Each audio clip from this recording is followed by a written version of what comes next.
Chapter 11. Before I joined the WWF in 1985, I'd already seen a lot of the world, but when I started touring full-time, I should have seen a lot more.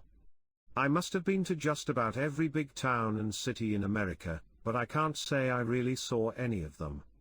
You'd fly, or drive, in and out so fast, you never had the time. Which was a shame because I know I missed out on seeing a lot of nice places. But one that I do remember and which always stuck in my mind, was New Orleans, Louisiana, and the Bourbon Street Parade. After the matches that night, Davey and me headed for the French Quarter of New Orleans, to Bourbon Street, where they held the big Dixieland jazz parades. There was music, people playing trumpets, people dressed in colorful costumes, dancing and singing. Hundreds of people were lining the street to watch, and the atmosphere was fantastic. And behind the crowds were all these old-fashioned buildings, like you see in the films. There were bars, strip clubs, whorehouses, sex shops. Not that I went in any of them, but Bourbon Street was an experience. So that was New Orleans. I did the guided tour of Graceland and the Lisa Marie, the aeroplane that Elvis named after his daughter, when we were in Memphis. Las Vegas, I only saw the one time. We were wrestling in a place called Notre Dame College, only in America they pronounce the dam as in same. As we drove into Vegas, Davey spotted the sign for the college and shouted, "Tommy! This is it, Notre Dame." As I tried to find a parking space, he said, "Tommy, is this where the Hunchback came from?" We'd been challenging the Hart Foundation for the tag belts, on and off, throughout that summer, and came up with some great matches. Whenever the four of us were in the ring, the people knew they were going to get some real excitement and see some genuine heat. Then, in October, Brett and Jim dropped the belts to Strike Force, Rick Martel and Tito Santana, which meant that for the time being, the British Bulldogs could forget about a title shot. To be honest, we weren't really being pushed, which I could understand earlier in the year, when I was still having to take time off with my back. But unless you were 6'6" and built like a brick shithouse, you had to work very hard to keep yourself in a good position on the card. It didn't always come down to hard work or having the ability. If the promotion wanted you at the top, you went to the top. And when they wanted you to go down, you went down. You might be pushed for 3 or 4 months in the run-up to a main event on a pay-per-view like WrestleMania, which was something the WWF did very well.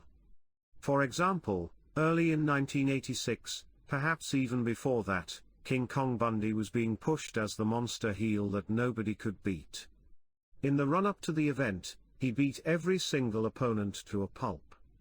And it worked, because, by the time WrestleMania 2 and that championship match with Hulk Hogan came around, the fans really believed he could kick the shit out of Hogan. Not long after he lost that match, he was wrestling in a tag match with Big John Studd against the Bulldogs. I don't know what had happened, I don't know who he'd upset, but halfway through the match Davey tripped him, I pinned him, and in the space of a 3 count, King Kong Bundy was made to look like a load of shit. A year later, when WrestleMania 3 came around, King Kong Bundy found himself wrestling Hillbilly Jim in a 6-man tag match with the Midgets. That was how easily you could go up and come down. Vince had come up with a new pay-per-view event, the Survivor Series, which was going to take place around American Thanksgiving at the end of November. We had to wrestle in teams, and ours included the Rougeaus, Strike Force, the Killer Bees, and the Young Stallions. The Rougeaus, Jacques, and Ray, I'll be honest, I never liked them. They were French-Canadian, and they spoke French to each other, even when you were sitting right next to them. One would say something to the other, which you didn't understand, unless you could speak French, and then they'd both snigger. In other words, you weren't in on the joke. The Young Stallions, Paul Roma, and Jim Powers, in my opinion, they were a tag team that was never going to work, for the simple reason that they didn't like each other, and were jealous of each other. So every time a tag was made, one would try to outdo the other. When the heel hit, they wouldn't make any attempt to sell, they'd just go straight to the corner and tag. Whether they were winning or losing, they both wanted to look the best. And in the end, when they did split, it didn't surprise me. One of the nights in Chicago I met a fellow countryman of mine, Billy Robinson. He was in the same hotel, but working for another promoter. I'd heard a lot of things about Billy, and I don't think anybody would argue that he was a top-class shooter, which was no surprise because he was trained at the Snake Pit, Riley's gym in Wigan, many years ago. Anyway, we got talking about different wrestlers, and at one point he mentioned the Iron Sheik, who, in his amateur days, was supposed to have been a good wrestler. I said, "Billy, was the Iron Sheik really any good?" He said, "Tommy, the Iron Sheik can be done any time." And then I looked at Billy's hands. They were all bent and twisted, as if he had rheumatism or something. That was from all the years of shooting, and all those painful submission holds that I could still remember from my time at Riley's gym. But apart from that, I thought the first Survivor Series in Richfield, Ohio, went down well with the fans. Although the Bulldogs and the Rougeaus were eliminated, the rest of our team survived. We were starting to make some extra money from merchandise sales, which was something Vince went into in a big way. They had some little plastic figures made of us, the British Bulldogs and Matilda, and with the money from that and from video sales, we were earning an extra $10,000 a quarter in royalties. A big factor in the success of the WWF pay-per-view events, in my opinion, was the commentary team. And probably the best commentator that I ever saw in the WWF was Jesse the Body Ventura. He was a great talker, and he could brainwash the fans into believing anything he said. And from the wrestler's point of view, it didn't matter what you did in that ring, Jesse could make you or break you. That's how good he was. One night we were in the sports arena in Los Angeles, supposedly to wrestle Don Morocco and Bob Orton, only Bob hadn't turned up. So Chief Jay Strongbow said to Jesse, "Get your ring gear on, you're wrestling the Bulldogs." Although Jesse had more or less finished wrestling when I came to the WWF, he always carried his wrestling gear with him, just in case they were a man short. I remember Jesse coming to me in the dressing room. He was a big man, still in good shape, and saying, "Kid, you know how when I commentate, I always make the Bulldogs look fantastic." I looked at him, a bit surprised, and said, "No intention, Jesse. In fact, I was going to make him look like $1 million without him having to lift a finger." Because I was already thinking, if I touch this man tonight, next week, on commentary, he's going to wipe the floor with the Bulldogs. So Jesse got changed into his wrestling gear, and he was very nervous. He must have still had it in mind that the Bulldogs might mess him up. Anyway, about 5 minutes before our match, Bob Orton turned up, completely wrecked, and started getting changed. Chief Jay said, "Bob, you're too late. They're going in now." He swayed around a bit, mumbled, "Oh, fuck it," and started getting ready anyway. We got in the ring. Jesse and Don got in the ring. And about a minute behind them, Bob got in the ring. He walked over to Jesse, started pointing his finger, and said, "We're wrestling the Bulldogs tonight, me and Morocco."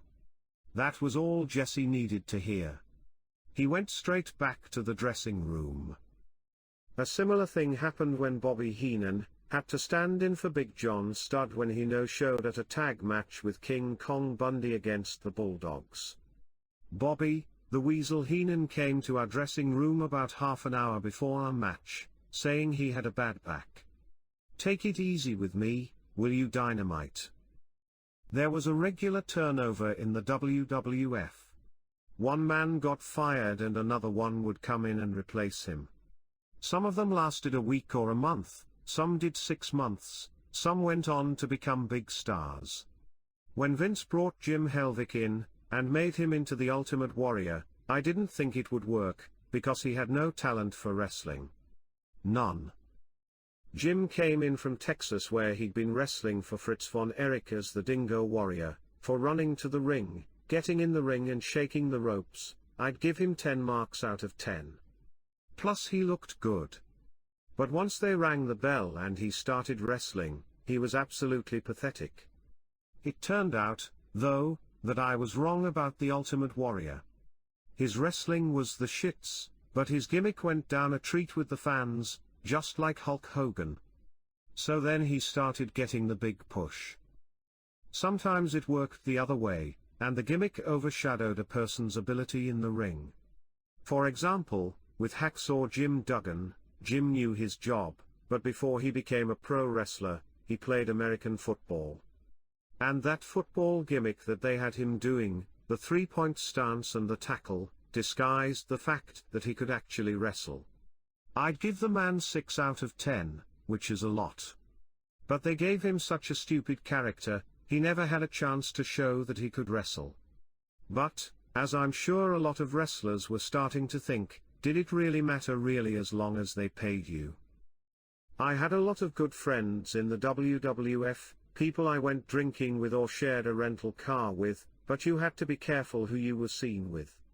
If you were caught socializing or driving with a wrestler who you were meant to be feuding with, you could be fired.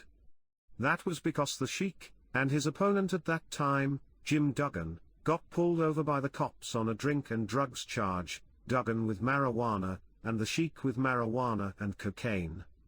They were both charged and the story hit the press.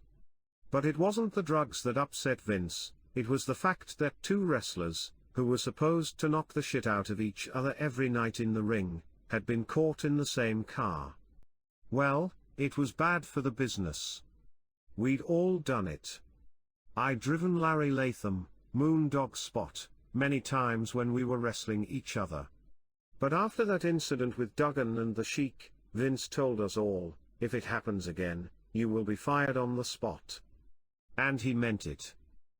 By early 1988, I would say the WWF was doing great business, with sellout house shows and good buy rates for the pay-per-views. WrestleMania 4 was coming around, and this year it was at the Trump Plaza in Atlantic City, New Jersey. For once Hulk Hogan wasn't the main event, because for once he wasn't the champion. In fact, the title was vacant, so that entire event was built around an elimination tournament to decide the new world champion. Most of us flew into the main airport in Atlantic City, and had a ticket for another flight, just a short one, which took you closer to the arena. As I was walking through the airport, I heard a familiar voice shout, "Tommy, come on with me." It was Harley. He hired himself a car and wanted me to share it with him. I said, "King, I've got a ticket for another flight." It would have only taken me about 10 minutes, but Harley insisted I went with him. He was driving, and I said to him, "Do you know this place?" "Like the back of my hand, Tommy." Well, there were some roadworks straight ahead, and a lot of signs saying slow 20 miles per hour. But Harley ignored them and carried on doing 50 or 60 miles per hour. So when a sudden sharp bend came up, he missed it completely and plowed straight through the barriers and landed nose first in a ditch. He was cursing. I was holding my head because I'd banged it hard on the windscreen.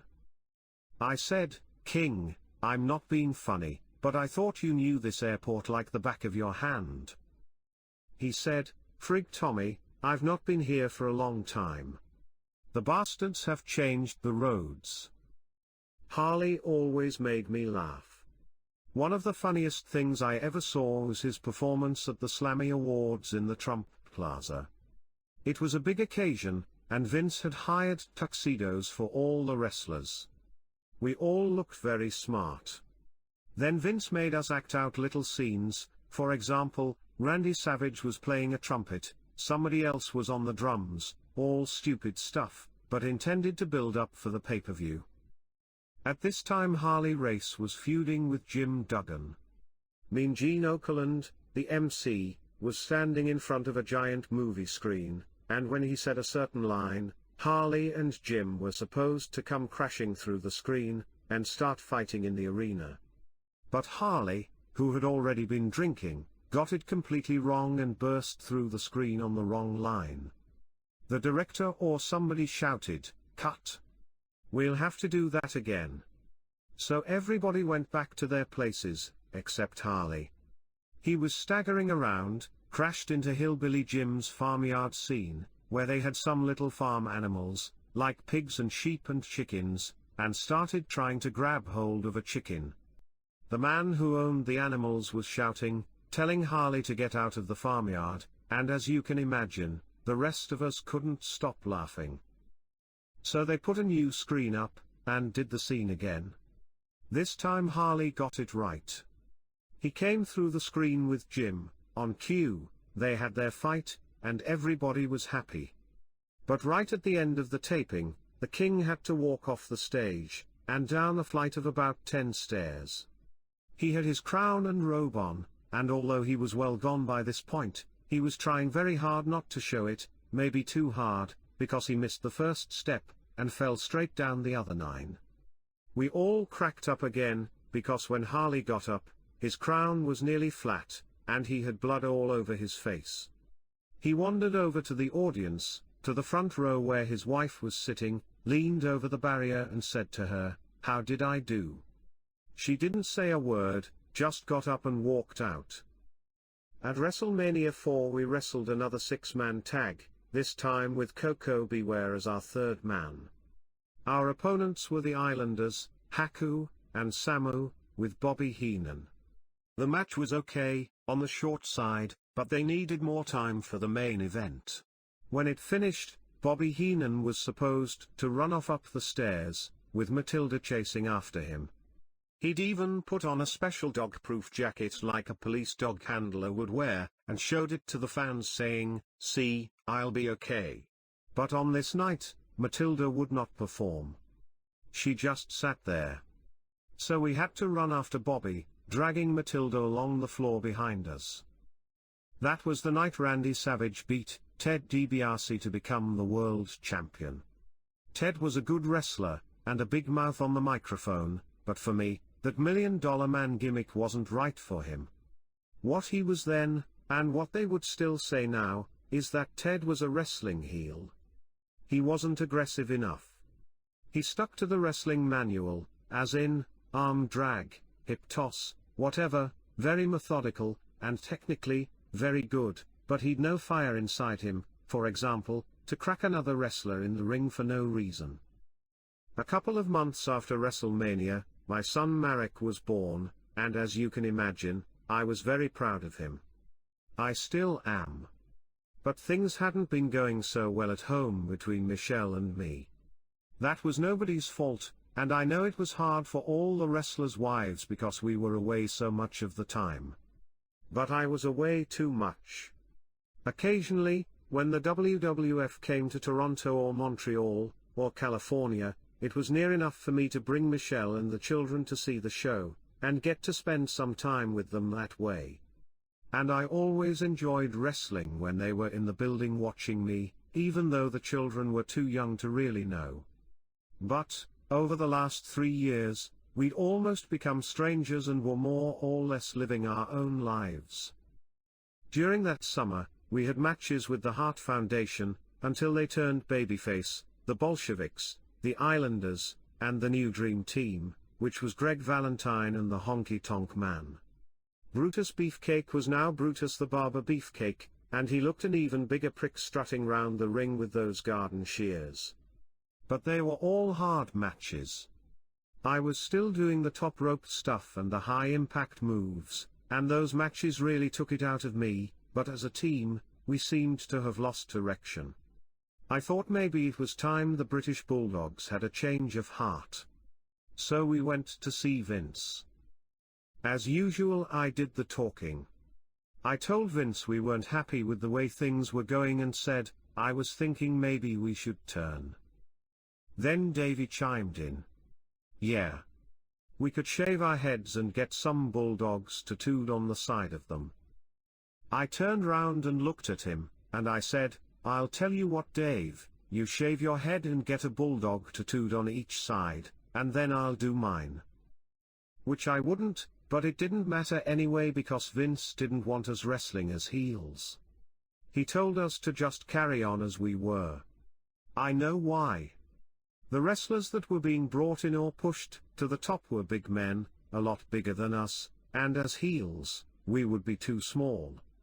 We were still taking steroids, still doing the weights and working out more or less every day, and if ever there was a time when I should have stopped to stop and think about what I was doing, it was the time I ran out of my usual steroids and took some horse steroid instead.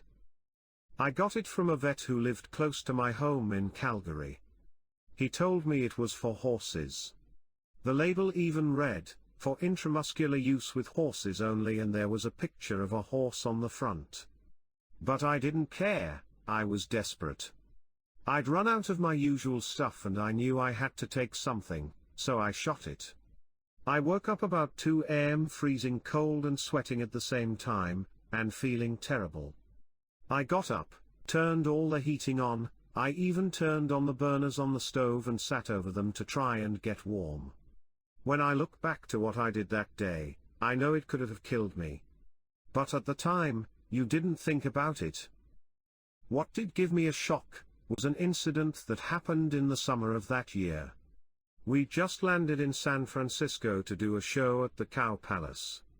A few of us went off to sort out a rental car, and I was sharing with Jim Helvick, the Ultimate Warrior. I remember picking up the keys and suddenly not feeling too well. I felt warm and lightheaded. I said to Jim, "I don't feel too good." He said, "Go outside and get some fresh air. You'll be all right." As I was going up the escalator, about halfway up, I started seeing dots in front of my eyes. I shook my head to try and clear it, but couldn't. Next thing, I fell backwards down the escalator, right to the bottom. At least that was what they told me when I woke up in the hospital. I couldn't remember any of it. I was on an intravenous drip, aching from head to foot, and feeling completely wiped out. According to the doctors, I'd just had my first seizure. I convinced myself that it was a one-off, and that it probably wouldn't happen again. I never stopped to think about why it had happened. Didn't want to know. And once I was back on my feet, it was back to work.